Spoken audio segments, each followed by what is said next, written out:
সুপ্রিয় দর্শক মণ্ডলী, আপনারা বিশ্বের যে যেখানে বসে আমাদের আজকের এই সমীকরণ দেখছেন, আপনাদের সবাইকে সাদর সম্ভাষণ জানাচ্ছি। আমি ইকবাল কবির, কানাডা থেকে। আমরা অত্যন্ত দুঃখিত, লজ্জিত, ব্যথিত। শুধু আমরা নয়, প্রত্যেকটি প্রবাসী বাংলাদেশিদের হৃদয়ে রক্তক্ষরণ হয়েছে বাংলাদেশের সাম্প্রতিক যে ঘটনাবলী, তার মধ্যে শ্রেষ্ঠ, যে উল্লেখযোগ্য, হৃদয় বিদারক, সেটি হচ্ছে ছোট্ট শিশু আসিয়াকে ধর্ষণ করা হয়েছিল এবং সে কারণেই সে মৃত্যুবরণ করেছে। প্রতিদিন অজস্র আসিয়া ধর্ষণের শিকার হচ্ছে। অসংখ্য মহিলা বাংলাদেশে বিভিন্নভাবে ধর্ষণের শিকার হচ্ছে এবং এই ধর্ষণটি একটি সংক্রামক ব্যাধির মতো বিস্তার লাভ করছে বাংলাদেশে, হু হু করে। আমরা এই বিষয়টি একটি সমীকরণ করতে চাই। তার জন্য আজকে আমাদের সঙ্গে সংযুক্ত রয়েছেন একজন অ্যাক্টিভিস্ট, একজন লেখক, একজন অনুবাদক, শাহরোজা নেহরিন। আমরা শাহরোজার কাছে প্রশ্ন রাখছি, বাংলাদেশের এই নৈতিক অবক্ষয়, ধর্ষণের মতো একটি ঘটনা এত ব্যাপকভাবে কেন বৃদ্ধি পাচ্ছে? শাহরোজা, যদি আপনি একটু বলতেন। সমীকরণকে ধন্যবাদ আমাকে আমন্ত্রণ জানানোর জন্য। খুবই গুরুত্বপূর্ণ একটা বিষয় আমরা কথা বলছি, অনেক স্পর্শকাতর টপিক। আপনি একটি শব্দ ব্যবহার করেছেন, সেটা হচ্ছে সংক্রামক ব্যাধি। ধর্ষণের এই ব্যাপারটা যেমন পুরো ভারতবর্ষে একটা সংক্রামক ব্যাধিতে পরিণত হয়েছে, এবং এটা আসলে এক প্রকার কালচার হয়ে গেছে, অর্থাৎ ধর্ষণ কালচার, বা যেটাকে বলা হয়ে থাকে রেপ কালচার। এবং আমরা দেখি যে প্রত্যেকটা শাসক বদলাক বা রেজিম পাল্টে যাক, ধর্ষণ কিন্তু চলছেই। আমি যদি একটা পরিসংখ্যান দেই, এই বছর ফেব্রুয়ারিতে পুলিশ সদর দপ্তরের হিসাব অনুযায়ী গড়ে দিনে 12টি মামলা হয়েছে ধর্ষণকে কেন্দ্র করে। আবার যদি গত বছরের দিকে আমরা তাকাই, আগের বছরের ফেব্রুয়ারিতেও পরিসংখ্যানটা একই ছিল। 2024 সালের জানুয়ারি থেকে জুলাইয়ের মধ্যে প্রায় 10,704টি মামলা হয়েছে ধর্ষণের। এই বছর শুধু জানুয়ারিতে হয়েছে 1,440টি মামলা। এই সমস্ত কিছু প্রথম আলোর রিপোর্ট অনুযায়ী আমি বলছি। এখান থেকে স্পষ্টতই আমরা দেখতে পাই যে যেই সরকারই আসুক না কেন, যারাই আছেন না কেন ক্ষমতায়, তারা এই ধর্ষণকে মোকাবেলা করতে পারছেন না, বা তারা ব্যর্থ হচ্ছেন। আমরা 8 মার্চ আন্তর্জাতিক নারী দিবস পালিত হয়ে গেল। সেই সময়টা কিন্তু অলরেডি দেশে মাগুরার শিশু আসিয়াকে ধর্ষণ করার প্রতিবাদে বিক্ষোভ সমাবেশ পুরো দেশেই তখন চলছে। এই পর্যায়েও 8 মার্চ আসিয়া যখন আইসিইউতে আছে, তখনই গাজীপুরে একটি শিশু ধর্ষিত হয়েছে, ঠাকুরগাঁওয়ে হয়েছে একটা ক্লাস 5-এর ছাত্রী ধর্ষিত শিক্ষকের হাতে। অর্থাৎ একদিকে চলছে প্রতিবাদ, বিক্ষোভ, এই যে মানুষজন, বিক্ষুব্ধ মানুষজন, এরাও জনসাধারণ, ছাত্র আছে, শিক্ষার্থীরা আছে, অন্যান্য মানুষজনও আছে। আবার আরেকদিকে যারা ধর্ষক, তারা কিন্তু তাদের ধর্ষণটা করে যাচ্ছে, তারা তো থামছে না। এটা তাহলে প্রভাবটা পড়ছে কি, পৌঁছাচ্ছে কি না তাদের কানে, সেটাও একটা বিষয়। আবার মানুষ যে এতটা বিক্ষুব্ধ কেন, তার পেছনে বিচার প্রক্রিয়ার প্রতি অনাস্থা আছে, কারণ আমাদের দেশের বিচার প্রক্রিয়াটা অনেক দীর্ঘসূত্রিতার দেখা যায়। আবার জনগণ এর আগে যত প্রকার সরকার ছিল, তারা সেই আস্থাটা তৈরি করতে পারেনি। দেখা গেছে যে একজন ধর্ষক যাকে হাজতে নেওয়া হয়েছে, পরবর্তীতে জামিন পেয়ে সে ছাড়া পেয়ে গেছে। এর এর উদাহরণ, এর নজিরও আমাদের দেশে আছে। তাহলে মানুষজন কোন জায়গায় যে আস্থাটা পাবে? আবার যদি আমি যেটা দেখছি আর কি, একজন বাংলাদেশের নাগরিক হিসেবে, যে অন্তর্বর্তীকালীন সরকার বা যারা শাসন ক্ষমতায় আছেন, তারা ধর্ষককে ধরছে এবং ল এনফোর্সমেন্টের ব্যবহার করে তাদেরকে আটক করা হচ্ছে। কিন্তু তারা যেহেতু এক্সিকিউটিভ বডি, ল এনফোর্সমেন্ট আরেকটা অটোনোমাস বডি, আবার শাসন যে মানে বিচার ব্যবস্থা যেটা জুডিশিয়ারি, তারা আরেকটা অটোনোমাস বডি। যদি আমরা সত্যিকার অর্থেই একটা সংস্কারের দিকে এগোতে থাকি, তাহলে সেই জুডিশিয়ারি একটা যে বিচারিক প্রক্রিয়ার ভিতর দিয়ে যাবে, সেটা যথেষ্ট পরিমাণে দীর্ঘকালীন। একটা সময় ছিল 180 দিন এই ধর্ষণের মামলার বিচার। এখন খুবই রিসেন্টলি গভর্নমেন্টে কথা হচ্ছে, ডক্টর আসিফ নজরুল যেমন বলেছেন সাংবাদিকদেরকে, যে এটাকে কমিয়ে আরো 90 দিনের মধ্যে যাতে বিচার করা হয়। এইদিকে বিচারের যে একটা মার প্যাচ, তার মধ্যে অনেক প্রসঙ্গ চলে আসে যে ধর্ষণ আদৌ কি হলো না সেটা প্রমাণ করার বিষয়। এখন একজন শিশু সে যখন ধর্ষিত হবে, ডক্টর, আমি একটা ডক্টরের ক্লিপ দেখেছি সোশ্যাল মিডিয়াতে, এবং ডক্টররা বলছে যে তার ডিফেন্স করা, যে ধর্ষণের সময় সেই ডিফেন্সের প্রমাণ আছে কিনা, এই চিত্রগুলো, যে চিহ্নগুলো খুঁজতে যাচ্ছে, মানে এগুলো তো, আমরা কথা বলছি একটা শিশুকে নিয়ে, একটা মানুষকে নিয়ে, যে কিনা ধর্ষিত হয়ে গেছে। প্রতিদিন অসংখ্য শিশু পেডোফিলিয়ার শিকার, এবং তারা যখন, একটা শিশু যখন পেডোফিলিয়া বা মলেস্টেশনের শিকার হয়, তার পক্ষে একটা পরিণত মানুষের মতো ডিফেন্ড করা সম্ভব না। অধিকাংশ ক্ষেত্রে সে শকে চলে যায়। আমি নিজে পেডোফিলিয়ার শিকার, আমি নিজে জানি কেমন শিশুর সাইকোলজি হয়। তো এই বিষয়গুলো, মনস্তাত্ত্বিক দিকগুলো একটা দেখার বিষয় আছে, যেটা কিন্তু দেখছে না মানুষজন, বা আইন, ডক্টর, এই প্রফেশনাল বডিজ এর ভিতর যে, এই কাঠামোর ভিতর যে আটকা পড়ে যাচ্ছে। আমরা যদি সমাজের দিকে তাকাই, আপনি বলছেন এই সংক্রামক ব্যাধিটা, এই পরিস্থিতি, এই পর্যায়ে আমরা কেন আছি? এই পর্যায়ে আছি কারণ সমাজের দৃষ্টিভঙ্গি আসলে কি, সেটা আমরা বুঝতে পারি আসিয়ার মায়ের মন্তব্যে। যে উনি, তার সন্তান যখন আইসিইউতে, তখন তিনি প্রার্থনা করছেন, আল্লাহ তুমি আমার মেয়েকে নিয়ে যাও।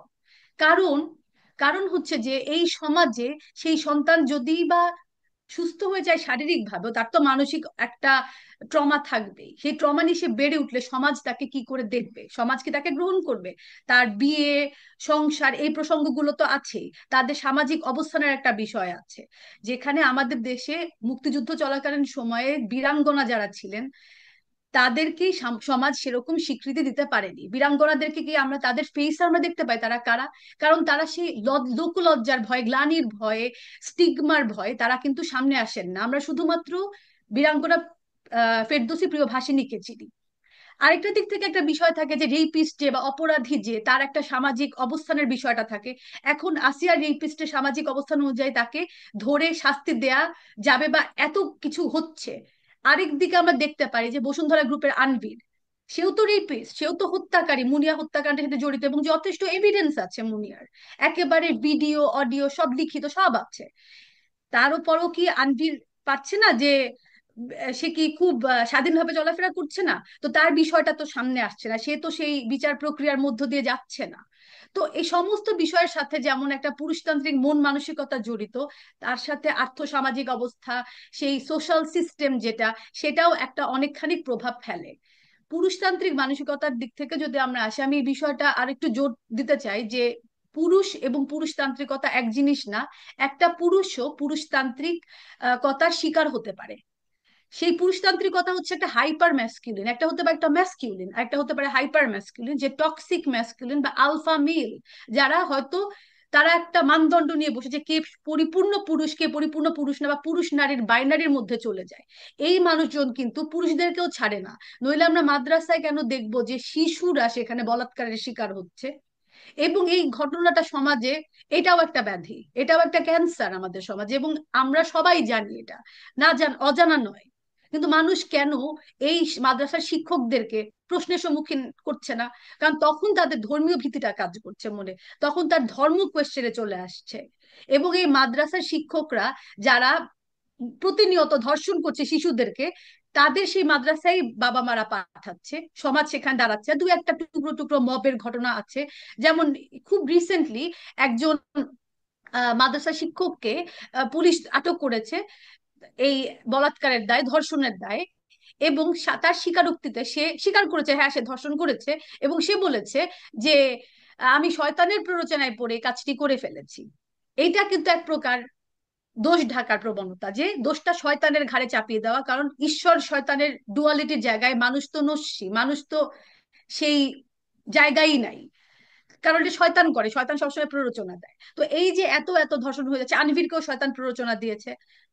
এইদিকে আবার যখন আমরা শাসন কাঠামো লোকদের বিভিন্ন বয়ান শুনি, বক্তৃতা শুনি, বা কোনো টিভি চ্যানেলে পর্দা তারা কথা বলে, সোশ্যাল মিডিয়ায় লেখে, তারা লেখেন কি, আমরা ঈশ্বরের কাছে প্রার্থনা করছি যে ধর্ষকের যেন দ্রুত বিচার। ধর্ষণের বিচার যদি বিচারের জন্য যদি ডিভাইন ইন্টারভেনশন লাগে, ঈশ্বরকে লাগে, ঈশ্বর শয়তানের এই এই ডুয়ালিটিটা লাগে, তাহলে আমাদের দেশে কেনই বা বিচার ব্যবস্থা আছে, কেনই বা ল এনফোর্সমেন্ট আছে? যে- কারণ আসলে বিষয়টা কি যে এই এই ধর্ষণকে কেন্দ্র করে ধর্মের প্রসঙ্গগুলো কেন উঠে আসবে? ধর্মীয় বক্তারা তারাও যেহেতু এখন সবার মত প্রকাশের স্বাধীনতা আছে, একটা বহু দীর্ঘদিন ধরে একটা রিপ্রেসিভ গভর্নমেন্ট ছিল, সেখানে দমন পীড়ন হয়েছে, ডিএসএ ছিল, এই পর্যায়ে এসে যেহেতু অন্তর্বর্তীকালীন সরকারটা একটা আম, একটা ওপেন এনভায়রনমেন্ট দিচ্ছে, সবাই সবার বক্তব্য বলছে, সেই সময় আমরা শুনতে পাই ধর্মীয় ইসলামী বক্তা যারা আছে, আলেম ওলামা, তারা বলছেন, তাদের একজন যেমন আবু তোহা আদনান, উনি বলছেন যে কোনো নারী যদি মাহরাম ছাড়া, মানে কোনো পুরুষ সহযোগী বা পরিবারের কোনো পুরুষ আত্মীয় তার তার সাহচর্য ছাড়া বাইরে বেরোয়, এবং সেই নারী যদি ধর্ষণের শিকার হয়, তাহলে যে ধর্ষক, সেই ধর্ষকের সাথেও সেই নারীও দায়ী। তাহলে ভিকটিম ব্লেমটা কিন্তু নারীর দিকেই হচ্ছে, মানে যে অপরাধী তার দিকে হচ্ছে না, দোষটা আঙুলটা গিয়ে সবসময় যাচ্ছে ভিকটিমের দিকে। ভিকটিমের পোশাক, ভিকটিমের আচরণ, মানুষ মানুষের পোশাক তার মতো পরবে। এখন একটা মানুষ যেভাবে পোশাক পরুক, তাকে আকর্ষণীয় দেখাক, তার মানে তো এটা এই না যে সে একটা একটা ইনভিজিবল ব্যানার নিয়ে হাঁটছে এবং বলছে যে আমি অ্যাভেলেবল, কিন্তু আমাকে আমার কনসেন্টের বাইরে আমাকে অ্যাবিউজ করো। তো এই বিষয়গুলা, এই ধর্মবেত্তাদের এইসব মন্তব্য, নারী বিদ্বেষী মূলক বক্তব্য, ওয়াজ মাহফিলে এই বিষয়গুলো এখন অনেকখানি সামনে চলে আসছে, এবং এরই প্রভাবে বিভিন্ন মানুষ বিভিন্ন রকম সুযোগ পাচ্ছে, কথা বলছে, তারা যে মরাল পলিসিং করছে সমাজে, মানুষকে, দুইটা মেয়ে, আম, আমরা দেখেছি কিছুদিন আগে ঘটেছে যে দুইটা মেয়ে যখন সিগারেট খাচ্ছিল বাইরে, তখন একজন মধ্যবয়সী লোক এসে তাদেরকে বললো সিগারেট খেও না, এবং সেই জায়গায়ও কিন্তু একটা ধর্মীয় একটা আইডিওলজি থেকে, মনস্তাত্ত্বিক জায়গা থেকে, নারীর হাতে সিগারেট কেন, নারী কেন বাইরে এরকম করবে, মানে পুরুষ সিগারেট খেলে নিশ্চয় একজন পুরুষকে সে সেটা বলতো না। তো এই যে নারীর প্রতি একটা দাবিয়ে রাখার মনোভাব, নারীকে ডিকটেট করার মনোভাব, এই সমস্ত কিছু কিন্তু আলটিমেটলি নারীর অবমাননা, যত প্রকার অসম্মান, এবং আলটিমেটলি ধর্ষণের পিছনে দায়ী। কারণ ধর্ষণ হচ্ছে এমন একটা অবস্থা, এমন একটা কাজ, যার যার ভেতর দিয়ে একটা পুরুষ তার কর্তৃত্ব স্থাপন করে বা কর্তৃত্ব প্রতিষ্ঠা করে। এখন ধরুন আমরা আমরা আরেকটি জায়গাতে যদি যাই, যিনি এই কথাটি বললেন যে একজন নারী, সে কাউকে সঙ্গে না নিয়ে বাইরে গেলে, সে ধর্ষণের শিকার হলে, তো সেটা দায় সেই নারীকেই বহন করতে হবে সিংহভাগ। এখন প্রশ্ন হচ্ছে দুটি: একটি স্বাধীন সার্বভৌম দেশে, একটি গণতান্ত্রিক দেশে একজন নারী একা কোথাও যেতে পারবে না? এটি একটি একটি প্রশ্ন। আরেকটি প্রশ্ন হচ্ছে, এই যে যে শিশুগুলি ধর্ষিতা হচ্ছে, তাদেরকে স্কুলে গেলে ধর্ষিতা হচ্ছে, ফুলকোড়াতে গিয়ে ধর্ষিতা হয়েছে, একা বাসায় ধর্ষিতা হয়েছে, বোনের বাসায় ধর্ষিতা হয়েছে, তাদেরকে মিষ্টি খাওয়ার প্রলোভন দেখিয়ে, চকলেট কেনার প্রলোভন দেখিয়ে তাদেরকে ধর্ষণ করা হচ্ছে। 7-8 বছরের একটি শিশু, যে অবুঝ, যার যাকে দেখে কোনো আবেদনী সৃষ্টি হওয়ার কথা নয়, তাহলে এই শিশুগুলি কেন ধর্ষণের শিকার হচ্ছে? এটার ব্যাখ্যা কি আপনি মনে করেন? ধর্ষক কেন ধর্ষণ করে, এটা তো একটা সাইকোলজিক্যাল ব্যাপার। এর একটা বিকৃত মানসিকতা হতে পারে, তার মানসিক ব্যাধি থাকতে পারে, আমার মনে হয় এটা একটা সাইকায়াট্রিস্টের ডোমেইন। কিন্তু এটার প্রতিকারের জন্য একদিক থেকে গবেষণা করা যাবে অবভিয়াসলি, আরেকদিকে আমরা সমাজে মানুষজন ধর্ষণকে কেন্দ্র করে মানুষের মন মানসিকতা কি, বক্তব্যটা কি, সেদিকেও আমরা তাকাতে পারি, এবং সেই বক্তব্যগুলো কি আসলে ধর্ষণকে এক প্রকার জাস্টিফাই করে, বা সেটাকে কি বৈধতা দেয়? এই যে যেমন ধরুন আপনাকে বললাম, আমি, আপনিও বললেন আবু তোহা আদনানের মন্তব্যটা, সেটা কি এক প্রকার ধর্ষণকে জাস্টিফাই করে দিল না, যে তুমি এমন করেছো বিধায় এমনটি হয়েছে? এমনটি না যে ধর্ষণ কেন হবে ইন দা ফার্স্ট প্লেস। আসলে ধর্ম, আপনি যেটা বললেন, শিশু যে যৌন আবেদন অবশ্যই তৈরি করবে না, সে ধর্ষণ কেন হবে? শিশুরা তো প্রতিনিয়ত মলেস্টেশনের শিকার হয়। এবং সেই মলেস্ট কারা করে, সেই মলেস্টাররা শুধুমাত্র বাইরের লোকজন না, অনেক ক্ষেত্রে নিকট আত্মীয়র হাতে হয়। আমরা কয়দিন আগে একটা ইভেন আমরা একটা রিপোর্টও জেনেছি যে একজন শিশু তার মা মারা যাওয়ার পর তার বাবা তাকে ধর্ষণ করেছে তার দুই ভাইয়ের সামনে। তাহলে এই বিষয়গুলো কেন আসছে? আসলে একটা ব্যাপার থাকে যে সচেতনতা তৈরি করা সমাজে, আর মনোভাব বদলানো যে নারী তো আসলে ভোগ্যপণ্য না, একটা শিশুকে শিশু হিসেবে দেখা হয় না, তাকে দেখা হয় নারী হিসেবে। সমাজে মানুষজন কথায় কথায় আমরা বিভিন্ন রকম কথা বলি যে যে ধরুন, আমি আমি আমার পার্সোনাল এক্সপিরিয়েন্স থেকে যদি বলি, হুম হুম। যে একজন আমার জেনারেশনের একটা ছেলে ডেট করছে একটা মেয়েকে, she is very young, she is a minor, she was in class 5। তো তখন তাকে জিজ্ঞেস করলাম আমি যে তুমি এটা, সেই ছেলেটা হচ্ছে ইউনিভার্সিটিতে পড়ে, তাকে আমি জিজ্ঞেস করলাম তুমি কেন ওকে ডেট করতে চাইছো, শি ইজ আ মাইনর। তখন সে বলছে গড়ে পিটে নেওয়া যাবে। অর্থাৎ এই এই ডায়লগটা, এই কথাটা কিন্তু যথেষ্ট প্রচলিত বাংলাদেশে। তার মানে একটা শিশু, মেয়ে শিশু, আসলে শিশু না, মেয়ে আফটার অল। হুম হুম। এই ব্যাপারগুলোর পেছনে আমার মনে হয় যে বাবা মারা একটা শিশুকে যখন শিশুকাল থেকে বড় করে, তাকে তো একটা শিক্ষা দেওয়ার ব্যাপার আছে, সেক্স এডুকেশনের ব্যাপার, গুড টাচ ব্যাড টাচ, এই ব্যাপারগুলো শেখানো, যে আত্মীয় স্বজন যে কেউ চাইলেই শিশুটাকে কোলে নিয়ে চুমু দিতে পারে না, চুম্বন করতে পারে না শিশুকে। এটা তো তার প্রাইভেসি ব্রিচ করা, এটাও এক প্রকার মলেস্টেশন। কোলে নিতে যে যে কোনো জায়গায় বাজে ভাবে স্পর্শ করতে পারে, সেটা কেন একটা বাবা মা অ্যালাউ করবে? আবার বাবা মা, আমার ব্যক্তিগত মন্তব্য হচ্ছে বাবা মাও তো কোনো তার নিজের সন্তানের ঠোঁটে চুম্বন করতে পারে না উইদাউট দেয়ার কনসেন্ট। ওরা শিশু হতে পারে কিন্তু ওরা তো একটা ব্যক্তি আফটার অল। সো এই ব্যাপারগুলো যে ভালোবাসার নামে, স্নেহের নামে নিকটাত্মীয়দের কাছে এভাবে ইজিলি অ্যাভেলেবল করে দেওয়া, চোখের সামনে না রাখা, বাচ্চাটাকে শিক্ষা না দেওয়া যে এই জিনিসগুলো তুমি অ্যালাউ করবে না, নো বলবে, এই জিনিসটা যেমন আছে, আরেকদিকে সমাজে কনসেন্টের বিষয়টা সম্বন্ধে একটা অ্যাওয়ারনেস তৈরি হওয়ার দরকার। No means no. কারণ বৈবাহিক ধর্ষণ বলেও একটা বিষয় আছে, যে একজন স্ত্রী যখন স্বামীকে বলবে যে না আমি চাইছি না, তার মানে তখন যদি স্বামী চড়াও হয় বলে কেন তুমি আমার স্ত্রী, কেন আমাকে তুমি ভালোবাসো না, এইসব ম্যানিপুলেটিভ কথা বলা যাবে না, তখনও সেটা ধর্ষণের মধ্যে পড়বে। এই ধর্ষণ বিষয়ক আলোচনাগুলো একটা ট্যাবু টপিক হয়ে গেছে, কারণ এটার সাথে আবার সেক্সুয়ালিটি জড়িত। কিন্তু sexuality is a fact of life, জীবনে এটার একটা অংশ, আমরা প্রত্যেকটা মানুষ জন্মেছি সেক্সুয়াল অ্যাক্টিভিটিস এর মাধ্যমে। তাহলে বাবা মারা কেন বার্ডস এন্ড বিজ বা যৌন শিক্ষা বিষয়ে কথা বলতে অস্বস্তি বোধ করবে সন্তানদের সাথে? হুম হুম। আরেক দিকে আমরা যদি গভর্নমেন্টের দিকেও তাকাই, গভর্নমেন্টের উদ্যোগ কি আসলে? একদিকে এটা মহামারীর মতো এগোচ্ছে ধর্ষণ, আরেকদিকে ধর্মবেত্তারা যারা, তারা একটা সময় যেরকম ইউরোপে ক্যাথলিক মাঙ্করা, তারাও তো এই ধরনের মলেস্টেশন, এই ধরনের অ্যাবিউসিভ কাজ টাজ করতো, যৌন নিপীড়নের সাথে যুক্ত ছিল, তারা এরকম নানাভাবে এক্সপ্লয়েট করেছে মানুষকে। যুগে যুগে আমাদের ধর্মবেত্তারা এখনো তারাও সেই একই কাজটাই করছে।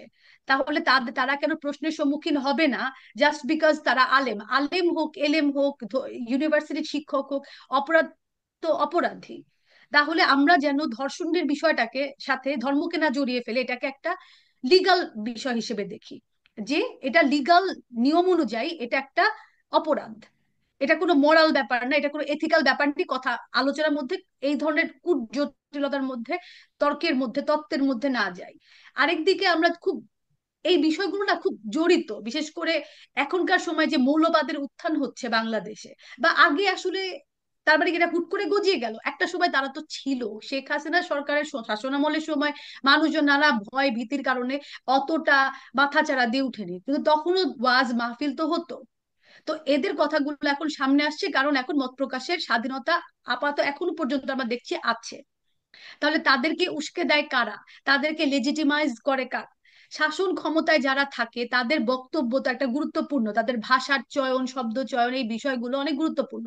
এবং এগুলো এই পলিটিক্যাল না বা অরাজনৈতিক না, কারণ ভাষাও একটা রাজনৈতিক বিষয়। তাহলে সরকারের পদে উপদেষ্টা মন্ডলীর সাথে যুক্ত যারা, ধরুন মাহফুজ আব্দুল্লাহ বললো যে আমরা একটা নদীমাতৃক ইসলাম চাই, একটা উদারমনা ইসলাম চাই, কিন্তু এখান থেকে ইসলাম ধর্মের নানা প্রকার ফ্যাকশন আছে, তারা উগ্রপন্থীরা অনেক খুশি হয়ে গেল। আরে মাহফুজ আব্দুল্লাহ বলেছে যে শরিয়া ইম্পর্টেন্ট না, কিন্তু শরিয়ার যে ব্যবহারিক গ্রুপটা আছে মাকাদিসুস শরিয়া, সেটা তো বেশ মুখ্য ব্যাপার। তাহলে নিশ্চয়ই সেও কোনো না কোনো ভাবে আমাদের আমাদের পক্ষের লোক। তো তারা তো তাদের মতো করে যা যা আহ, প্রচারণা দরকার, আরো বেশি করার দরকার, সেগুলো তারা করে যাচ্ছে। ওয়াজ মাহফিল হচ্ছে, এখন আরো বেশি করে হচ্ছে, এবং তারা খুব প্রকাশ্যে মাইকিং করে করে নারী বিদ্বেষী মনোভাবগুলো প্রচার করছে। যারই সূত্র ধরে মানুষ এখন মোরাল পলিসিং করে বেড়ায়। আমরা দেখি গাজীপুরে একটা ছেলে সোশ্যাল মিডিয়া ভিডিও কন্টেন্ট বানাচ্ছে, যে রাস্তায় মানুষদেরকে বলছে, শিশুদেরকে পর্যন্ত বলছে, এই মেয়ে তুমি মাথায় হিজাব কেন দাওনি, হিজাব দাও সুন্দর লাগবে, ও তুমি হিন্দু, তাতে কি হয়েছে, পড়ো, খুব ভালো। তো এই তারপর তাকে অবশ্য আইনের আওতায় নেওয়া হয়েছে, কারণ তাকে ধরা তো সহজ, আনভিরকে ধরা আবার কঠিন। হুম তো হুম। এই বিষয়গুলো আমার মনে হয় যে আহ অনেকগুলো দিক আছে, আসলে অনেক মাল্টি ফ্যাসেটেড একটা বিষয়। সব থেকে যেটা আমি এক কথায় বলবো যে গুরুত্বপূর্ণ, যেটা আমাদের দেশে এই এই ব্যাধিটাকে নিয়ন্ত্রণের মধ্যে আনার, তা হচ্ছে প্রচারণা। এবং এর পিছনে এই যে একটা সফট পাওয়ার এক বলে একটা বিষয় আছে, এটার কাজটা করতে পারে গভর্নমেন্টের লোকজন, যারা এখন একটা অন্যরকম ন্যারেটিভ তৈরি করার চেষ্টা করছে। তো তারা একদিকে যেমন ধর্মীয় শব্দ ব্যবহার করে একটা ন্যারেটিভ তৈরি করার চেষ্টা করছে, বাঙালি মুসলমান আইডেন্টিটিকে দাঁড় করানোর চেষ্টা করছে, তারা কি একইভাবে billboard, social media, news report, TV channel, এই সমস্ত জায়গায় ধর্ষণ বিরোধী কোনো প্রচারণা করছে, যেমনটা অ্যাসিড নিক্ষেপের এগেনস্টে গভর্নমেন্ট করেছিল, কিংবা ওরসালাইনের পক্ষে গভর্নমেন্ট একটা ক্যাম্পেইন করেছিল? এরকম কি ক্যাম্পেইন হচ্ছে? না, ইনফ্যাক্ট এরকম কোনো ক্যাম্পেইন আমরা দেখিনি। বরঞ্চ আপনি অ্যাওয়ারনেসের যে কথাটি বললেন সেটি আমরা যাদের কাছ থেকে আশা করেছিলাম, মহিলা যে সংগঠনগুলি বাংলাদেশে রয়েছে, অনেকগুলি সংগঠন রয়েছে, অনেক এনজিও রয়েছে, অনেক মানবাধিকার সংগঠন রয়েছে, তাদের যে কাজগুলি তার মধ্যে এই রেপের ব্যাপারে কিংবা এই ধর্ষণ যাতে না ঘটে তার জন্য যে অ্যাওয়ারনেসটা দরকার বা যে এডুকেশনটা দরকার, সেই ধরনের পদক্ষেপ তাদেরকে নেওয়ার কথা ছিল। আমরা কিন্তু উল্লেখযোগ্য এরকম কোনো পদক্ষেপ চোখে দেখিনি। এ ব্যাপারে আপনি কি বলবেন? নারী সংগঠনের ক্ষেত্রে আমি বলবো যে তাদের আহ, তারা নানা প্রকার উদ্যোগ নিয়ে থাকেন। তাদের একটা যথেষ্ট পরিমাণ প্রভাব আছে সমাজে, অ্যাওয়ারনেস রেইজের ক্ষেত্রেও। কিন্তু আমরা দেখতে পাচ্ছি স্পষ্টত বিষয়টা কার্যকর হচ্ছে না, অন্তত ধর্ষণের ক্ষেত্রে। আরো তো নানা বিষয় আছেই, সেটা কার্যকর হচ্ছে না। কারণ আমার দেখা মতে, আমার প্রত্যক্ষ অভিজ্ঞতা থেকে আমি জানি, যেহেতু আমার মা মহিলা পরিষদের সাথে যুক্ত ছিলেন, আমার ফুপুও ছিলেন, আমি তাদের নানা সভায় গিয়েছি, আমি দেখেছি। আমি মনে করি তাদের বক্তব্য বা কথাবার্তা, বক্তৃতা, আলাপ আলোচনা নারী কেন্দ্রিক। কিন্তু নারীর অধিকার বা ফেমিনিজম বিষয়টা শুধু নারী কেন্দ্রিক হওয়ার কথা নয়। বিষয়টা আসলে মানব মানব জাতি, মানুষ মানুষ কেন্দ্রিক হওয়ার কথা, যেখানে পুরুষতন্ত্রের ভুক্তভোগী শুধু নারী নয়, সেটা ট্রান্স পিপল হোক, ট্রান্স ওমেন, ওয়েমেন, জেন্ডার নন বাইনারি, পুরুষ, সবাই সম্মিলিতভাবেই সেইটার শিকার হয়ে থাকে যখন পুরুষতন্ত্র মাথাচাড়া দিয়ে উঠে। সেক্ষেত্রে নারী সংগঠনের আমার মনে হয় পদ্ধতিগত যেখানে ত্রুটি, সেটা হচ্ছে যে নতুন প্রজন্মকে রিচ করা, তাছাড়াও সমস্ত বাংলাদেশের প্রত্যেকটা প্রত্যন্ত অঞ্চল, প্রত্যেকটা জনসাধারণ মানুষজন যারা আছে, তাদের কাছে পৌঁছে দেওয়া। সেখানে পৌঁছতে হলে যেটা প্রয়োজন সেটা হচ্ছে সোশ্যাল মিডিয়া ব্যবহার করা যেতে পারে। সোশ্যাল মিডিয়ার অ্যাক্সেস সবার কাছে আছে, এটা খুবই ডেমোক্রেটাইজড একটা প্ল্যাটফর্ম। সমস্ত শ্রেণীর পেশার মানুষজন সোশ্যাল মিডিয়া কম বেশি ব্যবহার করে বা জানে। তাহলে সেটা ব্যবহার করে একটা অ্যাওয়ারনেস রেইজের ব্যাপার থাকে। একটা ভাষার বিষয় আছে, যে ভাষাগুলো যাতে তত্ত্বগত দিক থেকে অনেক বেশি তাত্ত্বিক না হয়ে যায়, বরঞ্চ মানুষের মুখের ভাষা হয় এবং অনেকটাই বাস্তব জীবনের ঘটনা দিয়ে হয়, যাতে করে আমার মনে হয় যে একটা অ্যাওয়ারনেস তৈরি করা যেতে পারে মানুষের মধ্যে। তাছাড়া যখন আলোচনা সভা হবে নারীদের ধর্ষণের জন্য, শুধু নারীরাই কেন থাকবে, সেখানে পুরুষরা সবাই যাবে। শুধু নারী প্রতিষ্ঠানে নারীরা, নারীদেরকে ফোকাস কেন হবে, কথাবার্তা বলবে পুরুষদের সাথে, তাদের সাথেও একটা ওয়ার্কশপ হতে হবে। ইউনিভার্সিটিতে ওয়ার্কশপ হতে পারে। যেমন আমি ম্যাকগিল ইউনিভার্সিটিতে মাস্টার্স করেছি ইংরেজি সাহিত্যে। আমাদের প্রত্যেকটা সেমেস্টারে একটা কোর্স করতে হতো, সেটা হচ্ছে সেক্সুয়ালিটি বিষয়ক, কনসেন্ট বিষয়ক এবং সেখানে নানা প্রকার শিক্ষা ছিল, যেমন একজন মানুষ যদি ড্রাঙ্ক হয়ে থাকে এবং সেই ড্রাঙ্ক পরিস্থিতিতে দুইজন ব্যক্তি তারা যদি প্রেমিক প্রেমিকাও হয়, তখন যদি কনসেন্ট দিয়েও শারীরিক সম্পর্ক করতে চায়, সেটা করা যাবে না, কারণ সেটা হবে ম্যানিপুলেটিভ। তাহলে এই যে প্রত্যেকটা ধাপে ধাপে শিক্ষা দেওয়া, কারণ ইউনিভার্সিটির স্টুডেন্টরা ইউনিভার্সিটি যাচ্ছে, তারা প্রাপ্তবয়স্ক মানুষ, তারা শারীরিক সম্পর্ক করবে, এটাই স্বাভাবিক। যদিও আমাদের দেশে ছিচিক্কার পড়ে যায়, আহা আহা, যেন এগুলো এক্সিস্ট করে না পৃথিবীতে, এই বিষয়গুলোও দায়ী। এই ট্যাবু করে রাখাটা হচ্ছে সব থেকে বড় দায়ী বিষয় বলে আমি মনে করি। আপনি আমাদের শেষ করতে হবে, আমাদের সর্বশেষ প্রশ্ন, এক কথায় যদি উত্তর দেন যে এই পরিমাণ আপনার যে যে যে ধর্ষণটা বাংলাদেশে হচ্ছে, যেভাবে বাড়তেছে, এটার মানে সর্বশেষ পরিত্রাণের উপায়টা আপনি এক্স্যাক্টলি কি মনে করছেন? শুধুমাত্র কি অ্যাওয়ারনেস, নাকি সরকারের আর কোনো মানে আইনগত পদক্ষেপ আপনি মনে করেন? কেবল তো আমরা শুনেছি যে গভর্নমেন্ট খুবই রিসেন্টলি জানিয়েছেন যে ধর্ষণের যে মামলাটা হবে সেটার বিচার প্রক্রিয়া যাতে 180 দিনের মধ্যে সীমাবদ্ধ না থাকে, বরঞ্চ 90 দিনের মধ্যে সেটা সম্পূর্ণ হয়। মানুষজন চাই খুবই ইমিডিয়েট একটা রেজাল্ট, কারণ মানুষজন অনাস্থার মধ্যে আছে। কিন্তু বিচার ব্যবস্থা মানে মানুষজন চাইলো আর গভর্নমেন্ট সাথে সাথে পাবলিক ট্রায়াল করে দিল, সেটাও সম্ভব না, কারণ আমরা তো মধ্যযুগে থাকি না, এটা একটা প্রপার ট্রায়ালের ভিতর দিয়েও যাবে। কিন্তু সেই ট্রায়ালের মধ্যে দিয়ে ফাঁক ফোকর রয়ে যায়, সেই ফাঁক ফোকর যাতে বুঝে দেওয়ার ব্যবস্থা করা করা হয়, এবং সেখানে সততার সাথে একেবারে আহ মানবতার জায়গা থেকে যাতে সেই বিচারটা করা হয় বলে সেটার একটা দিক আছে, সেটা আমার মনে হয় সেটা খুব গুরুত্বপূর্ণ। কারণ সৎ লোকের অভাব, আসলে সৎ উকিল, সৎ সৎ ডাক্তার, ইভেন যেই যেই ধর্ষক সে যাতে টাকা দিয়ে সেখান থেকে বেরিয়ে না পড়তে পারে, জামিন না পেয়ে যায়, সেই একটা বিষয়টাও যাতে যুক্ত থাকতে পারে, সেক্ষেত্রে কারা ভূমিকা রাখতে পারে, সংবাদ মাধ্যম যাদের স্বাধীন হওয়া উচিত, যারা তারা তারা তাদের অ্যাকাউন্টেবিলিটির মধ্যে যাতে গভর্নমেন্টকে রাখতে পারে।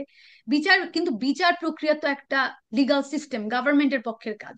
তাদের আরো অনেক প্রকার, যেটা আমি বলছিলাম, সফট কালচার বা সফট পাওয়ার বলে একটা বিষয় আছে, হুম। যে সিনেমা, নাটক, তারপরে হচ্ছে যে ছোট ছোট রিলস, আমরা তো ফেসবুকে নানা প্রকার নানা জাতের রিলস দেখি, সবাই সোশ্যাল মিডিয়া যারা ইউটিউবার আছে নতুন জেনারেশন, তারা বিভিন্ন জায়গায় যে ফুড ব্লগ করে, অনেক ব্লগ করে।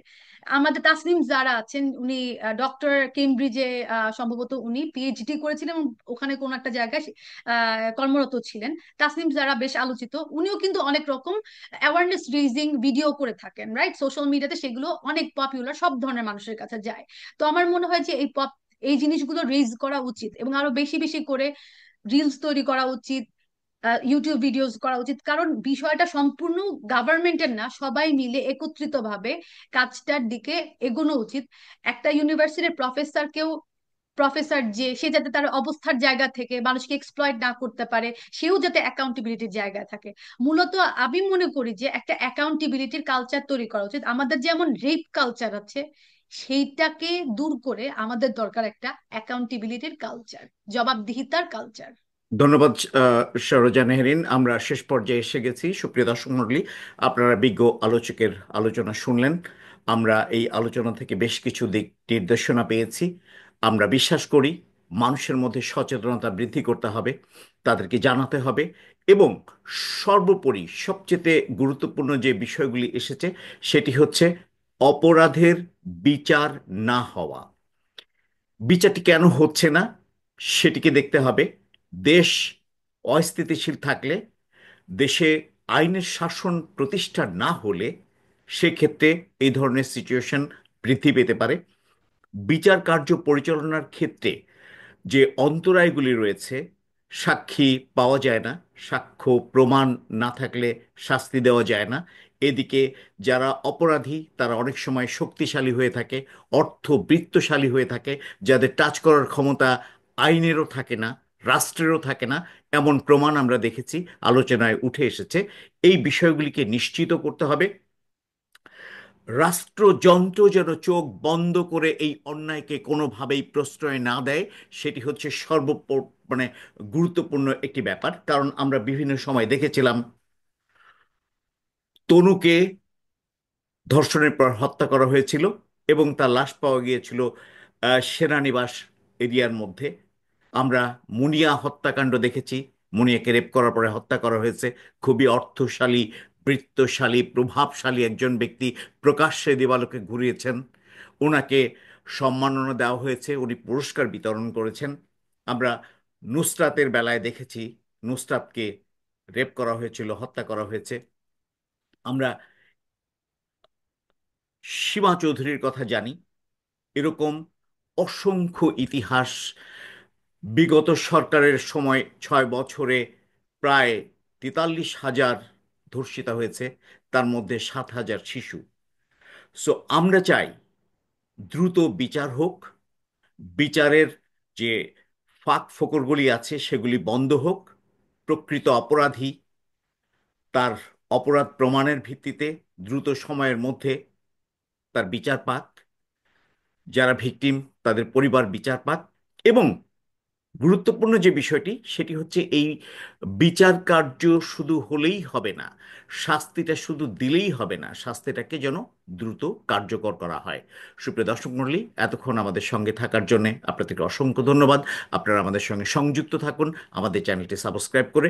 শাহরুজা নেহরিন, আপনাকে অসংখ্য অসংখ্য ধন্যবাদ আমাদেরকে সময় দেওয়ার জন্য এবং আপনার মূল্যবান আলোচনার জন্য।